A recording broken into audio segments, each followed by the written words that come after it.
Prosecutor Rick Unklesby and retired Tucson Police Sergeant Russ Charlton had long careers handling hundreds of cases, but the murders of Robert Curry, Melissa Moniz, and James Bloxam at the hands of Bo Herstel and Tom Prasserpong stand out for both of them. For Unklesby, part of it was the number of victims, 3 dead.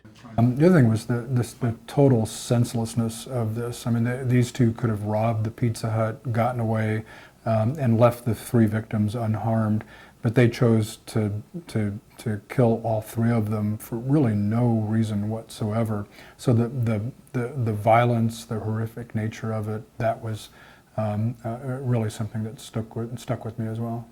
In my opinion, is the heinousness of it, and it was so senseless.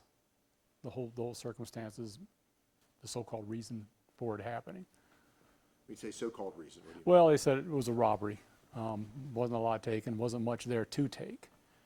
So it was just, I've been into a lot of homicides, and this just seemed to be one of the more senseless ones. It was never explained. They blamed each other. Both defendants said, I didn't really participate. It was the other one. And they just said, he went off, and I don't know why he did this. So we really never got an explanation for it. It did not take long to make the arrest. Russ Charlton says the killers were talking about what they had done. That's where I went.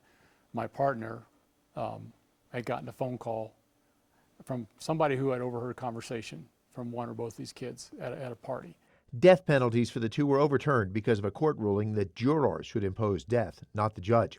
Other errors led to a series of retrials that ended with Prasserpong sentenced to life and Herstel pleading guilty to second-degree murder.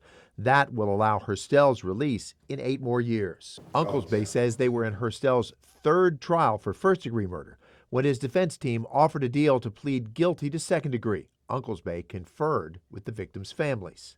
My position was I thought we were in a good position to succeed and get a guilty verdict, but I wanted to know what everybody wanted to do, and everybody was pretty concerned that the 3rd time around there was no assurance that Herstel was going to be found guilty. So collectively we ultimately decided to accept his offer to plead guilty to 25 years. But Russ Charlton, who helped put Herstel behind bars, thinks it will not be long before Herstel is behind bars again. But it seems like it. He's been in there, he's been around hardened criminals.